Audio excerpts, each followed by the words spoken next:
Side is, Yes, right there. Yeah. Yeah. And so whether it's 14, you know, if he shrinks it up, or 16 or whatever it is, as long as it doesn't go closer to the property line than what you granted. Ray, how would I word that? That the sight line stay the same on the south? I think that if that southerly sight line remains the same, then we are, That's what I said. you had it.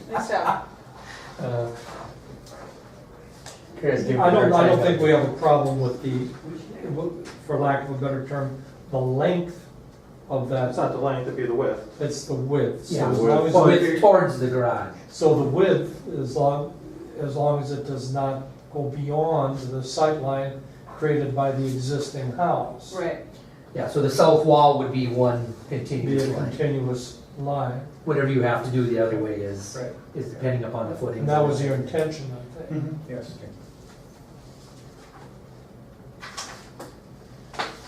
You have all that? Mhm. You're writing it, Yes. so do you have it? Yeah. Okay, I'm not trying to. No, that's fine, you're Get good. secretary, whatever. With no further discussion, all those in favor? Aye. Opposed? Aye. Motion carries. And this goes before the council. The council, at times, it's good for you to be there because they have changed and went against the planning commission. So it's a good thing if you come and explain your situation and everything. They make the final decision. We're recommending the word. And this Just is recommending. especially helpful knowing, you know, the layout of the house, knowing that you have steps here and you have, I mean, it makes more sense to put it here because of that. That was what I was thinking. So make sure you explain all of that. And the meeting will be next, when is the next council meeting, Monday? Next Monday, yep. That'll probably be coming up at about what time? Meeting starts at 7:30, so 7:40 usually. 7:40. So is that automatic, I don't need to do anything, It just rolls over. it just rolls yes. over? Yep. All right, anything else for me then? Okay, well, thank you. Thank you. You could stay. Yeah, check it out. It gets better. We need another spot. Thank you. Thank you. Doesn't get that. What's going on over there? We should Okay, have with the county. At this time, let's open up the second amendment to city code. Okay. 6:55. Ben, you handling this one too? Yeah. Yes, this one is not a repeat, but it's something that we dealt with last month regarding the RVs and how we regulate those. And so you asked us to come back with the language that we had pretty much drafted out last time, and so that's what we're doing. It's in the underlying section here. We would leave the first part of that section about what's not allowed as a dwelling unit as it is, and then we would add another paragraph that would talk about RVs being allowed for up to 14 days, as long as they're road ready and currently licensed. And that wouldn't require a permit or any kind of permission from the city. You could just do that. I think, well, actually, we should clarify that because I wanted to make sure that I understood. Did you want that to require a permit of some kind, or was that not a permit? The 14 days? Right. I thought we said that was without. Without a That was permit. without a permit. Yeah. And so then it can be extended up to 180 days, I assume with a permit of some kind, or? You weren't thinking it was gonna come before the planning commission, right? So zoning administrator would be a permit, wouldn't Issue it? a permit. Yeah, Yeah. okay.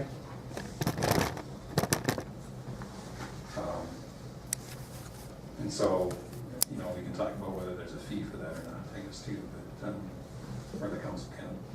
The council sets the fee for that. Okay. We have nothing to do with it. If they feel, you know, the zoning administrator has to get out there and waste an hour, they're gonna wanna recoup that cost for that hour. So generally, that's what they do, is figure out the cost and What do you get, $12 an hour? No. It's 9:15. Ooh, we got a raise. Can we get that, No. Want to accept? No comment. No comment, yeah. Did you have any input from anybody on this? I have not received any calls or written comments or anything like that, so. So it is what it is, okay? So you got some public here now, I don't know if there's comments. Okay, with nothing else to be said or no more input on this, we close the public more hearing. public input at all? Is there public input? Robin, can Are you yeah. talking about the, I missed the earlier part, so I just have to ask for clarification. If you're talking about the time frame that people can stay in, say, a recreational vehicle to live in on their premises, is that what you're discussing? Yeah, Well, that's the second public hearing. I'd just like to say that at a time when so many dozens and dozens of homes still continue to be foreclosed on in this city, we have a problem, Houston. And if people can only afford to stay in some type of an SUV or a trailer of some sort or something like that, isn't that better than homelessness? At some point in the future, I'm going to be bringing forward to the mayor and to the council, what does the city intend to do with this problem of homelessness? Because it's growing. Yeah, but if a property was foreclosed, this ordinance would not apply because they would no longer own the property.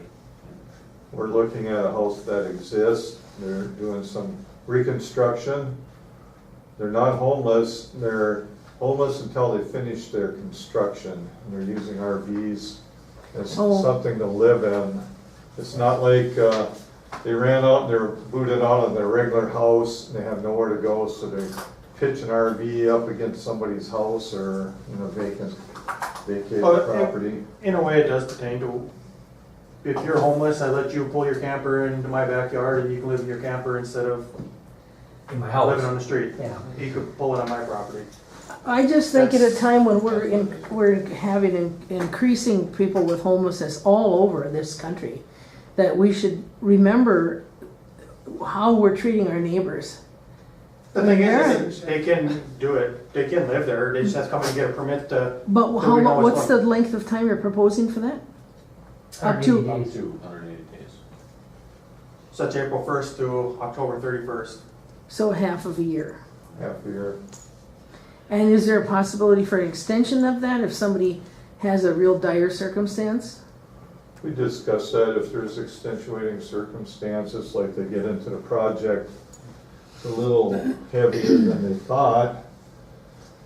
You know, you tear into an old house, sometimes you find a lot of old problems. Well, one of the problems we had with after October 31st and between April is freeze up, water sewer hookup, that when we're talking about recreational vehicles here, we're talking about camping trailers basically. Yeah. That many of those, although they can do well with Sub-Zero, but they're not really designed to be a Year-round. live-in vehicle for a Especially your year. water and your sewage.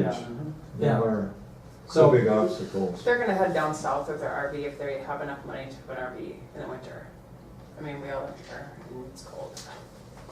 So is there an extension possible or no? I didn't get the answer to that. Anything's possible. And at the very least, they could apply for a variance Right. from the 6-month standard. And if they prove that water, they took precautions, it's not gonna freeze up, and they have a way of disposing sewage, then I suppose you'd consider something like that versus. So we're talking here about having RVs parked next to residences. Yeah. You know, I think what the public is saying here is somebody having an RV and living somewhere. Way different than what we're Okay, talking we're about not here. discussing that. No, Extension. I'm talking about on a premises. For instance, if I wanted to have a homeless person in a little trailer or something on my premises, In your backyard. Yes. right. And if they wanted to live out there all year, instead of, say, 6 months out of the year, they had a compostable toilet, and they didn't care to have water in their trailer, because I would say, and I'm just giving you a scenario. Right. I'm not even considering this, but if a person decided to do this as a community service, and they would invite them in to use their own facility in the home, but they would have that separate sleeping quarter, or for a student that's going to school or whatever. I'm just saying, we're hitting rock bottom. We have the downtown businesses now asking for handouts to fix the interior buildings. We find city monies for that and all kinds of ways around the laws to accommodate our downtown business people, but we're not accommodating in any way people who are losing their homes and foreclosures on homes and people who are homeless. And I just think that you should consider treating people fairly in every circumstance, especially in down economic times. That's a different discussion. Let's focus on this as far as what we're talking about, recreational vehicles used underneath these conditions where they need it, like they're building on their own property or something. And the homelessness issue is something else, and it is something that's very important, don't get me wrong. But I think that has to be addressed in a whole different situation. So we're gonna bring this discussion back to what we have here. Take into content what Robin said. If it applies in your mind somehow, you can use it in your decision. But if there's no one else out there that wants to speak, is there anyone? Last call? You get to speak again, right? A second time at a public hearing? Yes, you can. Okay, well, I'd just like to say that you're assuming that nobody that's homeless is in a camper on somebody's property, and I think that's a false assumption. There may well be. And what difference does it make why they're there? It shouldn't have any bearing on why there's a need for them to stay in that. Then the variance can come before us. Right. Yeah, if I may, Mr. Chair, I would say that at this point, it would require a variance to be more than 180 days. The way it's I written. think that's fair. And how much does the variance Part of cost? the reason for that is because you know, at some point, if it goes on and on and on, it becomes two dwellings on one property, which, you know, can be allowed in certain zoning districts as a duplex or something like that, but when it's a RV, I think it raises a whole other set of issues. We talked about freeze up and safety and, you know. Hygiene and stuff like that. It's even in certain areas in town, because of building codes, you cannot put up a building unless if it has a certain measurement to the eaves. All these conditions have to come into place, and this going above and beyond, it could open up where you have trailer homes sitting on residential properties in areas where they couldn't before. Yeah. So, to me, it was intended to be, you know, we're talking about temporary dwellings here, and so what's the definition of temporary? At this point, we define it as 14 days as sort of an initial period, and then 180 days is the maximum. And beyond that, I guess what we're saying is it becomes more of a permanent dwelling, which raises all these other issues. Okay. So, yeah, at this point, they would have to apply for a variance, the $325 fee that it is right now, and that would be the only really option around it.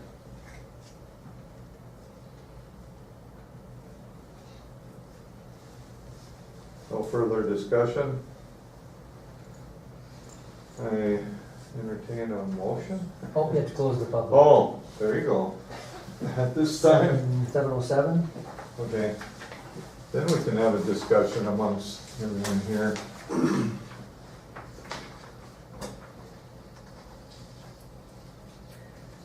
I think this is a reasonable addition to the code, particularly for the purposes that we're trying to consider, and that is specifically the underlying portion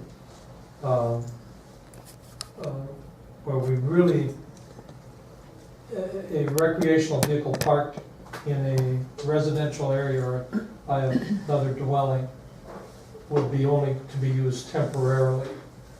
And, you know, so I think that satisfies what we were trying to accomplish there. The other needs, I think, become social needs. And if the council wants to get into social needs, they should take that up with another commission. And the thing is you got the 14 days. Right. They can go year round. If you wanna set up for more than 14 days, you can come in and get a permit from April 1st to October 31st. But if you wanna come in for 2 weeks at Christmas time, Or 2 weeks at, right, you can come in and go and come back the following day or later that day. So it's just, it's not that you can't do it, you just got, To do it you the can't right get the way. 180-day permit, so you don't have to leave after 14 days and come back, so. Yeah, I think the 14-day period ensures that it meets the roadworthy and license requirement. Right. So somebody doesn't just park an RV on some cinder blocks and pretty soon we have a fire hazard and several other associated health and public hazards. Right. You have a motion? Make a motion, we. Any other discussion? Didn't we have a No, motion? we never had a motion. A motion, I'll move to approve, and move the, I move that we send this amendment on as written to the city council for their consideration. One second. Motion made and seconded. No further discussion. All those in favor? Aye. Opposed? Hearing none, motion carried. And Robin, that other issue, that's something that would probably be pretty interesting to the council to, because we should be concerned about homelessness in town, and especially before winter. So, Well, if you read the police reports, it's a growing problem. it is. Were you gonna say something? Yeah, John and I had, had some discussion with the county and some other local organizations. It's something that we're looking at addressing, and there is discussion on that. And I was gonna say, lots of churches around town are picking up Yep. some slack. I know our church is helping out with it and Darlat, so there are some things in place. More has to happen, but. The HRA has apartments available at Pine Grove Manor. What do we raise it to now? I think it's $50 a month? I think so. $50 based on sliding fees and everything, but it's $50 a month for an apartment at Pine Grove Manor. Which is a lot less than buying an RV. apartment. Yeah, well, exactly. License alone would cost you more than that, you know. A Obviously, homeless- $50 a month. A homeless person can rent for $50 a month? Yes. Really? Pine Grove Manor has got applications available. You can get into an apartment for $50 a month. We raised it from 25, but it hadn't been 25 for a lot of years, but it's $50 a month now. A one-bedroom apartment How long can they stay there? forever. Indefinite, yeah. Wow. The lady, one of the ladies has been there since it opened in 1972. No, she died though, didn't she? Yeah, Can they get in like immediately if they're like There's they're a background check and obviously there's normal apartment type paperwork, if you will. Yeah, but it's basically, it ends up based on your income, it's $50 a month minimum, and then it's a sliding fee, whatever your income is. Can a person with a felony get in there?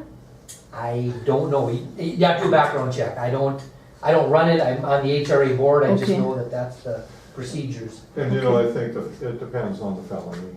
Yeah, So, but Well, that's DUI is something- considered a felony, but if you go and murder somebody, that's a felony too, so there's, yeah.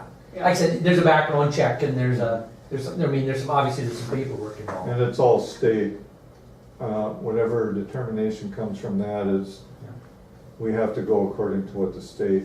And HUD, it's run by Right. HUD too, federal, so. All right, what's Okay. next? back on the, Okay, the two public hearings are over. Let's move on to old business. We had an item that we recommended, the planning commission recommended to the council last month regarding the ordinance changes. This was the additional language to several of the sections about what's permitted and what's conditional in each of the districts. And we had one section that was talking about allowing as a conditional use other uses that weren't listed, but that were similar in character to something that was listed, just because it's impossible to, list everything ahead of time and have every possible use listed out there. So that was what was recommended to the council. At that meeting, they decided to send it back to you for some additional work on it. Yeah. Correction, tabled it, but. Tabled it, okay. So that we could put some, a little bit more of a boundary around what kind of things you would consider in determining whether something was similar or not similar. Is that a fair assessment? I wasn't at the We meeting. were trying to dodge that bullet, weren't we? So you So, wanna bring up the total incident, so we can, from the council meeting? yeah.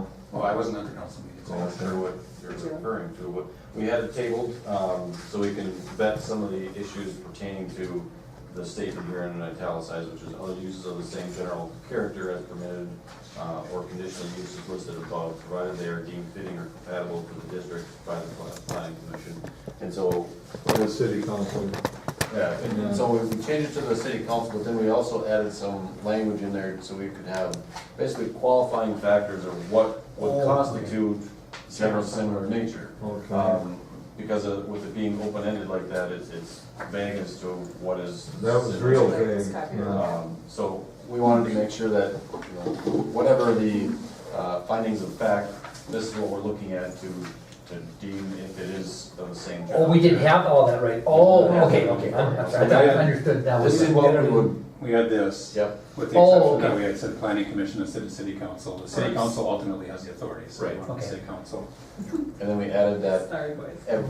there, the highlighted portion, Oh, okay, so we can have some qualifying factors of what is the same general character. Now we're on the same page. Now we're getting close, yeah. okay. Okay, See, we didn't get that in our Yep. packet. so we tried to All simplify we it, had we was wanted to changing the make name it. from Bad planning job. commission to city council, and we would have been happy to do that. That's right. No, the reason I wasn't. For a slight fee. I was trying to, come up with some language and talk to Tony and, figure out what she was getting up to with her concerns, so. She hasn't fully reviewed this or given comments on it yet. I think if you're comfortable with the